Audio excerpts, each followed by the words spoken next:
জ্যোতি বসু যা করেছিল মমতা ব্যানার্জি তাই করলো। জ্যোতি বসু যা করেছিল, জুনিয়র ডাক্তারদের পিটিয়েছিল সিপিএম, এখন সাধু হয়ে গেছে, একই কাজ মমতা ব্যানার্জি করলো।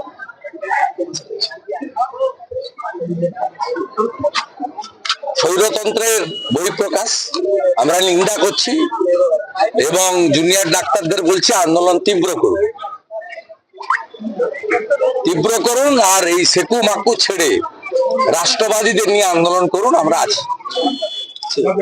মুখ্য সচিব আজকে ইয়ে করেছে, বৈঠক করেছে, তারা বলেছে যে 90% সিসিটিভি লাগানো আছে। আর মুখ্য সচিব হচ্ছে ল্যাম্প পোস্ট, ওকে উঠতে বললে উঠবে, বসতে বললে বসবে, লেফট রাইট করতে বললে তাই করবে। এসব লোকের কোনো মূল্য নেই। দুজন সিনিয়রকে ডিঙ্গিয়ে ওনাকে মুখ্য সচিব করেছে। 89-এর অত্রি ভট্টাচ আর 19 সুব্রত গুপ্ত, ওই দুজনকে বাদ দিয়ে কে করে চোখে যা শিখিয়ে দিচ্ছে তাই বলছে, দমদা পুতুল। জুনিয়র ডাক্তাররা সতর্ক যেন থাকেন, আজাদি স্লোগান যেন না হয়। 1947-এর 15ই আগস্ট স্বাধীন পেয়েছে, কতগুলো ছোড়া কদিন আগে বলেছে কাশ্মীর মানে আজাদি। এটা কি ভাষা? 65% লোক কাশ্মীরে ভোট দিয়েছে। কাশ্মীরের ভোটে এবারে একজনের মৃত্যু তো দূরের কথা, কারো ঢিল লাগেনি। কে জিতবে হারবে সেটা গণতন্ত্রে কালকে জনগণ বলবে, সেটা নিয়ে আমাদের অসুবিধা নেই। আমরা জানি যে শ্রীনগরে মুসলিম ভোট আমাদের দিবে না, সেটাও আমরা জানি। মোদিজি সেটা জেনেও নির্বাচন করেছেন, একটা লোকের গায়ে ঢিল পড়েনি। তাই কলকাতার বুকে কাশ্মীর মাঙ্গে আজাদি হবে, ঘুরে বেড়াবে এরা। এদের মধ্যে একজন গিয়ে ছত্তিশগড়ে মাওবাদীদের সঙ্গে মিটিং করে আসবে, আমরা খবর রাখি না নাকি? আমাদের কাছে সব খবর থাকে, এগুলো করতে দেবেন না। আমি মনে করি জুনিয়র ডাক্তাররা সব ভারতবর্ষের রত্ন, আমাদের সম্পদ।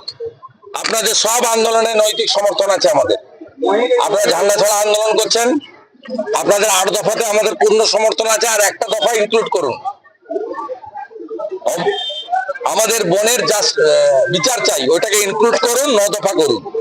এটা 1 নম্বর সাজেশন। 2 নম্বর সাজেশন, সবাই যাক আন্দোলন করুক, কিন্তু আন্দোলনে কোনোভাবে যেসব প্রেমিকরা আঘাত পান এমন স্লোগান যেন না হয়। কাশ্মীর মানে আজাদি কলকাতার উপরে বলেছে মমতা ব্যানার্জি, কেন তার পুলিশ ব্যবস্থা নিচ্ছে না? আমি মনোজ বার্মার কাছে দাবি করছি, কাশ্মীর মানে আজাদি যারা বলেছিল চুলের মুঠি ধরে লালবাজারে নিয়ে গিয়ে প্যান্টানো উচিত, আমাদের হাতে ছেড়ে দিক, আমরা যা করার। এই প্রথম নির্যাতিতার বাবা বলছে দেশ আগে, এই প্রথম নির্যাতিতার বাবা বলছে দল মত তারা মঞ্চ করবে বাড়ির কাছে, সবাইকে আহ্বান করছে দলীয় পতাকা ছেড়ে আহ্বান করছে। আমরা দলীয় পতাকা নিয়ে নবান্ন অভিযান ছাত্র সমাজ করেছে, সাপোর্ট দিয়েছি।